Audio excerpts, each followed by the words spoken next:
Today, we're going to take a closer look at one of my favorite topics right now, and that is AI accelerators, aka semiconductor solutions for the AI market. This is a market that AMD believes can grow from $45 billion in 2023 to roughly $400 billion in 2027.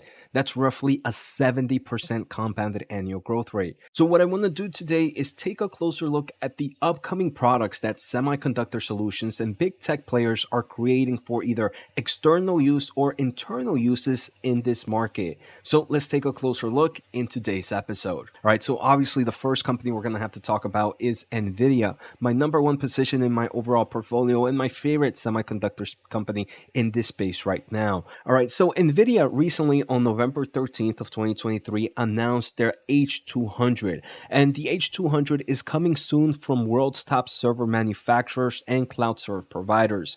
So the H200 is not the next generation of the H100. That is actually going to be Blackwell, and we do expect it to maybe come out in the late half of 2024. But for the first half of 2024, Nvidia is expected to release kind of this next iteration of the H100, and it will be available starting the second quarter of 2024. So this is going to be a nice step for Nvidia to be able to maybe fight off some of the competition that is coming out with new solutions like AMD's MI300X before releasing their next generation.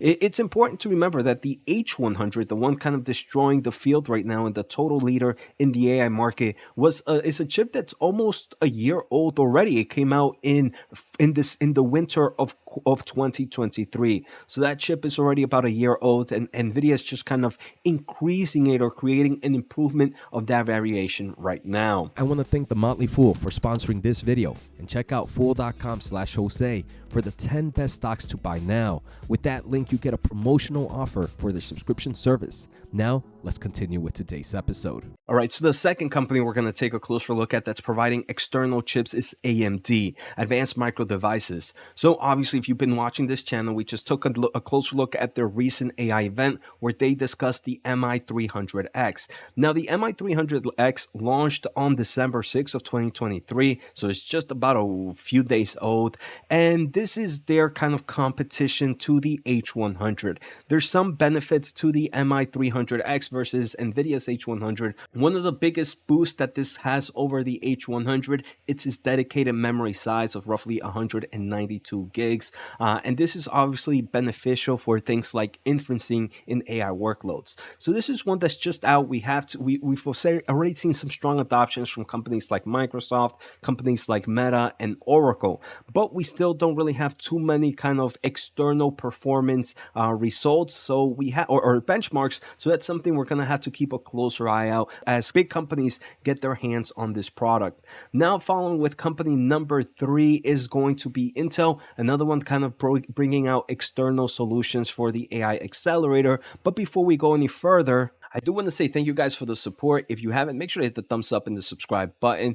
More importantly, if you want to learn about the semiconductor market, I do have a membership program here on YouTube. Just click join to learn more. I recently released new videos on AMD and Nvidia on recent conferences, key points. So make sure to check that out if you want to learn more. I hope you guys are enjoying the video, so stay tuned. And also check out my special offer at fool.com/Jose. So Intel, for those that are not familiar, has the Gaudi 2 system, and they are expected to release the next generation Gaudi 3 AI accelerator in 2024. They do mention that Gaudi 3 is going to have roughly 4 times the compute versus Gaudi 2, and is going to have improvements in things like memory bandwidth, networking bandwidth, and just the overall memory size as well. Something that we're seeing a lot of players like the H200, the MI300X, and now Gaudi 3 really focusing, as it overall helps with things like training and inferencing, and the list goes on and on. So Intel is number 3 here on the list with Gaudi 3.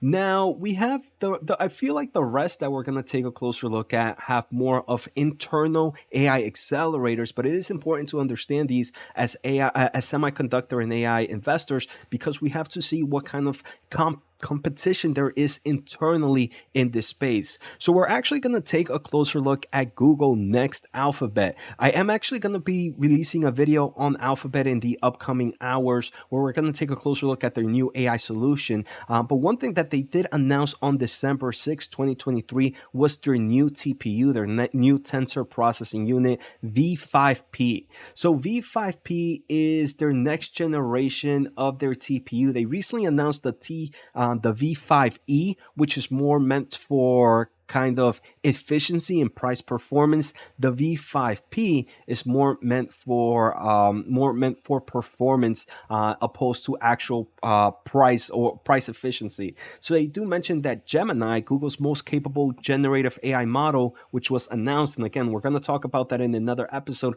was trained on V5P. So this is their next generation, and obviously, just like we're seeing, one of the biggest improvements over their generation V4 is greater flops, which is their kind of computational power, and 3 times more high bandwidth memory. They mentioned because of this, they're able to train models, large language models, roughly 2.8 times faster compared to their previous generation. So obviously, we can see that kind of internal solution coming out with AI accelerators. Now, the next company we're going to take a closer look at is another big player, Microsoft. So Microsoft, while out of the big cloud providers, Amazon, Google, and Microsoft is the one kind of lagging a little bit here in semiconductor solutions.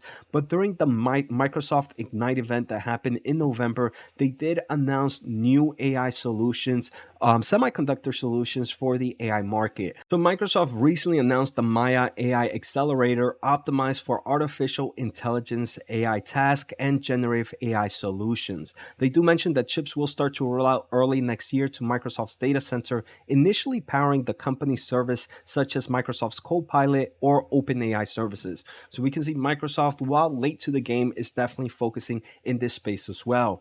Now, the next company is going to be Amazon, ticker AMC. And Amazon actually has two new chips for the AI market. They announced one on November 28th of 2023, and that is the AWS Trainium 2, which will power the highest performance compute on AWS for training foundational models. So they do mention that the Trainium is 4 times faster than their first generation Trainium 1, and overall has improvements like memory, like performance, like we're seeing around the map. Now, outside of that, Amazon on June 13th of 2023 also announced their new Inferentia 2 chip, which obviously is their next generation of chips that are meant for AI inferencing. So the next company we're going to take a closer look at, Meta Platforms. Back in May 18th of 2023, they did announce the MTIA version 1, Meta's first generation of AI inferencing acceleration. So obviously this is their first step here, but Meta is a huge AI company, so I'm very excited that they did announce a new semiconductor solution this year with this, and they're going to continue to improve and release more ASIC semiconductor solutions as they continue to progress in this space. Now, one of the main reasons Meta is also kind of creating their own chip is because they do have a lot of video and other types of testing and analyzing that they need to do, opposed to just text and images, right? So they found that GPUs were not always optimal for some of the recommendation workloads that Meta is focusing on. So this is a very challenging for GPUs and some other solutions out there. So Meta has created solutions that help well with all the types of data that Meta Platform has. Another company that has focused a lot on AI accelerators because of the different types of data that they have is Tesla. They do have a lot of video data that they need to go through and study. So they designed the Dojo chip, which is now powering their Dojo supercomputers. So this is definitely another chip that we're going to continue to see next generations of. Now, there was one more external company that has external chips, and that is Qualcomm. Qualcomm actually has the A100, the AI 100, which they mention is designed for AI inferencing acceleration, addressing unique requirements in cloud, including power efficiency, process node advancement, and signal processing. So the A100 is a very, very small market for Qualcomm, but we do see that they also have a solution in the space. Now, to finally finish off the episode, I want to take a closer look at forward PE ratio forward 1 year. So that's the end of the next fiscal year to see which one is the most expensive and which ones are looking pretty attractive to some extent. So Tesla and Amazon are all looking pretty expensive when we take a closer look at this metric. Maybe that might not be the best metric to look at. Tesla looking at 60.70, Amazon looking at 42.5. Next, we have AMD at roughly 34, Nvidia sitting at 24. We can see Nvidia is looking somewhat attractive. Intel 22, somewhat attractive. Alphabet looking at 20. I do believe a lot of investors might be looking at Alphabet right now. Meta Platforms looking at 19. Alphabet and Meta usually kind of trade very similar, so I expected that to be pretty low as well. And Qualcomm looking at 12.87.